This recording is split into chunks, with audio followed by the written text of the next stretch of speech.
Hello दोस्तों, स्वागत है आप सभी का आज की क्लास में। आज इस वीडियो में बात करने वाले हैं मोहम्मद गोरी के बारे में। मोहम्मद गोरी एक महत्वपूर्ण जो है कैरेक्टर है मध्यकालीन इतिहास का, क्योंकि इसके बाद ही हमारा दिल्ली सल्तनत स्टार्ट होता है, ठीक है ना। इससे पहले हमने महमूद गजनवी का भारत पर आक्रमण और उसके 17 आक्रमणों के बारे में चर्चा की थी। आप जाकर वीडियो देख सकते हैं, ठीक है ना। तो हम बात करते हैं मोहम्मद गोरी की कहाँ से निकल कर आया। तो सबसे पहले आप ये ध्यान रखेंगे, जो गौर था, ये गौर का शासक बना था मोहम्मद गोरी। गौर एक छोटा सा राज्य था। गौर राज्य की आप बात करेंगे, ठीक है ना। गौर राज्य, ठीक है ना। अगर हम बात करें कहां पर था, तो आप इसको याद रखेंगे, गजनी के अधीन था, ठीक है। गजनी के अधीन, ठीक है ना। यानी कि आप ये ध्यान रखना है आपने कि गजनी साम्राज्य की स्थापना के बारे में हमने पढ़ा था, और वहां से महत्वपूर्ण शासक जो है महमूद गजनवी की हमने बात की थी। तो वहीं से जो है गौर राज्य रिलेटेड है, ये उसके अधीन हुआ करता था, गजनी के अधीन, ठीक है ना। ये आप ध्यान रखेंगे। उसके बाद अगर हम बात करें मोहम्मद गोरी की, ठीक है ना, मोहम्मद गोरी के बारे में हम बात कर सकते हैं। तो ये आप याद रखेंगे कि 1173 में, ठीक है ना, कब 1173 में मोहम्मद गोरी, ठीक है ना, मोहम्मद गोरी गौर का शासक बना, ठीक है ना, गौर का शासक बना, ठीक है ना, ठीक है। 1173 में मोहम्मद गोरी गौर का शासक बना, और उसके बाद यहां से ध्यान रखेंगे इसके कुछ अभियान है जिनको आपने याद रखना है।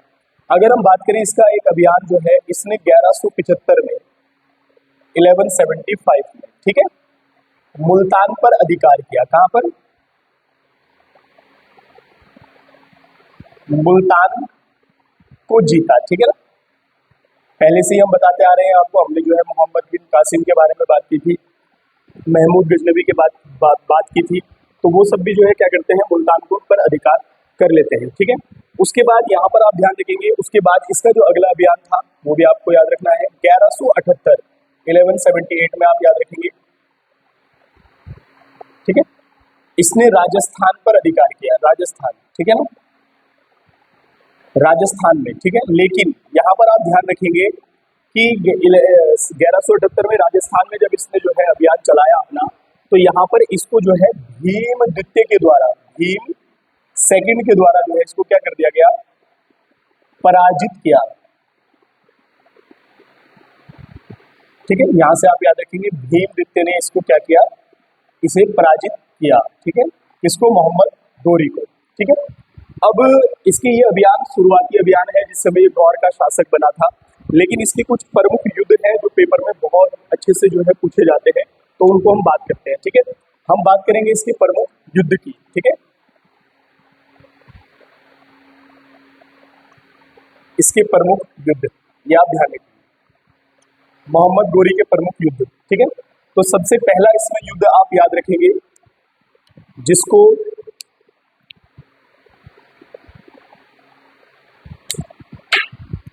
तराइन का प्रथम युद्ध कहा जाता है। किसका? तराइन का प्रथम युद्ध, ठीक है। अब तराइन का प्रथम युद्ध कब हुआ है, तो आप ये ध्यान रखेंगे, ये हुआ है 1191 में, ठीक है। 1191 में तराइन का प्रथम युद्ध हुआ है, जिसको पेपर में पूछा जाता है किस किस के बीच लड़ा गया है। तो आप यहां से याद रखेंगे एक और जो है वो मोहम्मद गोरी है, ठीक है, और दूसरी और है पृथ्वीराज चौहान, ठीक है। और इस युद्ध में जो है पृथ्वीराज चौहान क्या हुए थे, विजयी हुए थे। तराइन का पहला युद्ध मोहम्मद गोरी और पृथ्वीराज चौहान के बीच लड़ा गया, जिस युद्ध में कौन जो है पृथ्वीराज चौहान क्या हुए, विजय हुए हैं, ठीक है। ये आप यहाँ से याद रखेंगे। हम बात करते हैं इसके अगला युद्ध जो है आपने याद रखना है। तो अगला युद्ध हुआ था तराइन का दूसरा युद्ध, ठीक है। और ये कब हुआ, तो आप याद रखेंगे 1192 में हुआ है। तराइन का दूसरा युद्ध 1192 में हुआ है, और ये किस किस के बीच हुआ, तो आप याद रखेंगे एक और मोहम्मद गोरी है, ठीक है, और दूसरी और है पृथ्वीराज चौहान, ठीक है। लेकिन इस युद्ध में जो है मोहम्मद गोरी की क्या हुई थी, जीत हुई थी, ठीक है। तो तराइन के पहले युद्ध में ये हार गया था, लेकिन तराइन के दूसरे युद्ध में ये क्या हुआ था, जीत गया था। एक युद्ध इसका बड़ा महत्वपूर्ण है जो पेपर में आता है, जिसको आपने याद रखना है, नाम है चंदावर का युद्ध, ठीक है। इसका वर्ष भी पेपर में पूछा जाता है और इसके किस किस के बीच हुआ ये भी पेपर में पूछा जाता है। तो ये युद्ध जो है बच्चों 1194 में हुआ था, 1194 में, ठीक है। और एक और इसमें जो है मोहम्मद गोरी थे, मोहम्मद गोरी, और दूसरी और था जयचंद, ठीक है ना। मोहम्मद गोरी और जयचंद के बीच हुआ था कौन सा युद्ध, चंदावर का युद्ध, ठीक है। उसके बाद यहाँ से आप एक महत्वपूर्ण बात याद रखेंगे, इसका अंतिम अभियान की अगर बात करें, अंतिम अभियान, ठीक है, यानी कि मोहम्मद गोरी के अगर जो है अंतिम अभियानों की बात की जाए तो आप याद रखेंगे इसका अंतिम अभियान जो है वो पंजाब के, ठीक है, खोखरों के विरुद्ध था। किसके,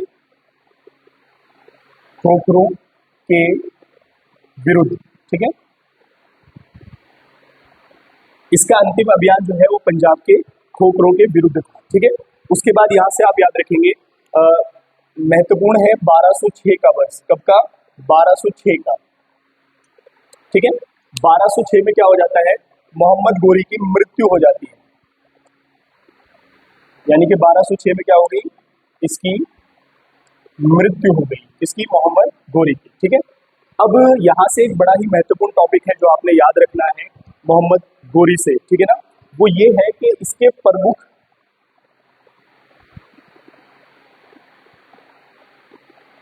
सेनापति, ठीक है ना, सेनापति, या आप याद रखेंगे इसके प्रमुख दास, ठीक है। देखो अब ये प्रश्न पेपर में यहां से बनता है, क्योंकि जितने भारत के प्रदेशों को इसके द्वारा विजित किया गया था उनमें सब में इनका जो है, जो इसके दास थे उनका बहुत सहयोग था, ठीक है ना, जिस वजह से इसने जो है बहुत सारे क्षेत्रों को जीत लिया था, ठीक है। अगर हम बात करें इसके दासों में, जैसे आप इसका दास ही फिर गुलाम वंश की जो है क्या करता है, स्थापना करता है, ठीक है। तो देखो पहले नंबर पर अगर हम इसके दास की बात करें, इसके पहले दास थे ताजुद्दीन, ध्यान से सुनेंगे, ताजुद्दीन यालदोजा, ठीक है। ताजुद्दीन यालदोजा ये वो दास है जिसने गजनी को इसको जीतने में इसकी सहायता की थी, किसकी, यानी कि गजनी पर जब इसने अधिकार किया तो उसकी सफलता में जो है सहयोग किया था किसने, ताजुद्दीन यालदोजा ने, जो कि इसका सेनापति या इसका दास था, ये आप यहां से याद रखेंगे, ठीक है। उसके बाद दूसरे नंबर पर इसके दूसरे दास की बात करेंगे, आपने नाम याद रखना है नासिरुद्दीन कुबाचा, ठीक है। नासिरुद्दीन कुबाचा इसका जो है क्या था, सेकंड दास था, ठीक है। उसके बाद महत्वपूर्ण है कुतुबुद्दीन ऐबक, कुतुबुद्दीन ऐबक, ठीक है। अब देखो कुतुबुद्दीन ऐबक से आप ये ध्यान रखेंगे कि कुतुबुद्दीन ऐबक ने मोहम्मद गोरी को, यहां से आप याद रखेंगे बुंदेलखंड, बुंदेलखंड, उसके बाद फिर आप याद रखेंगे अजमेर, और उसके बाद याद रखेंगे आप बदायूं, ठीक है। क्या याद रखेंगे, बदायूं।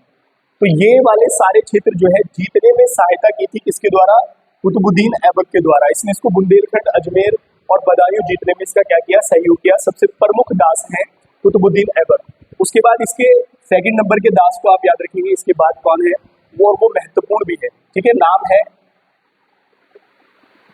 बख्तियार खिलजी, बख्तियार खिलजी, बहुत ध्यान के साथ इसको आप याद रखेंगे, इससे एक प्रश्न पेपर के में बनता है, ठीक है ना। देखो अगले दास कौन है, आप याद रखेंगे बख्तियार खिलजी, ठीक है। यहां से आप याद रखेंगे बख्तियार खिलजी। अब बख्तियार खिलजी ने कौन से क्षेत्र इसको जीतने में सहायता की थी, तो आप यहां से याद रखेंगे, दो आपने याद रखने हैं। नंबर एक पर हम बात करेंगे बिहार की, किसकी, बिहार की। और ये अभियान तो एक बहुत ही महत्वपूर्ण अभियान था मोहम्मद गोरी के वजह से, ठीक है ना। देखो कैसे बिहार जीतने में सहायता की, और उसके बाद आप याद रखेंगे बंगाल, ये क्षेत्र जीतने में इसने क्या की थी, सहायता की थी, यानी कि ये बिहार और बंगाल विजय का मास्टरमाइंड था, ठीक है। अब बख्तियार खिलजी से एक प्रश्न पेपर में आता है कि जब इसने बिहार पर अधिकार किया तो वहां पर इसके द्वारा जो है नालंदा विश्वविद्यालय, ठीक है ना, नालंदा विश्वविद्यालय को क्या किया गया था, ध्वस्त किया गया। ठीक है, तो देखो ध्यान से, किसके द्वारा नालंदा विश्वविद्यालय को ध्वस्त किया गया, ये कुतुबुद्दीन ऐबक का सहायक और मोहम्मद गोरी का दास या गुलाम था। खुद कुतुबुद्दीन ऐबक भी मोहम्मद गोरी का क्या था, गुलाम था। तो इसी के द्वारा नालंदा विश्वविद्यालय को क्या किया था, ध्वस्त कर दिया गया था। ठीक है, उसके तो यहाँ से आप ये प्रश्न पेपर में बनेंगे। अब देखो ध्यान से, अब जितने क्षेत्र जो है मोहम्मद गोरी ने भारत के जीते हैं, बुंदेलखंड, अजमेर, बदायूं, बिहार, बंगाल और भी बहुत सारे क्षेत्रों पर अधिकार किया, इन सबको जो है अपने दासों को सौंप कर, ये जो दास है इसके, इनको देकर ये वापस चला गया था, जहां पर 1206 में क्या हो गई, इसकी मृत्यु हो गई। ठीक है ना, ये आप यहाँ से याद रखेंगे। अब क्या होता है कि जब इसकी मृत्यु हो गई तो 1206 में ही ये जो दास है कुतुबुद्दीन ऐबक, इनके द्वारा भारत में एक नया वंश स्टार्ट किया जाता है, गुलाम वंश, और यहीं से स्टार्ट होती है दिल्ली सल्तनत। दिल्ली सल्तनत पर शासन करने वाले वंश, जिनमें सबसे पहले आते हैं गुलाम वंश, जिसकी स्थापना कुतुबुद्दीन ऐबक के द्वारा की गई थी।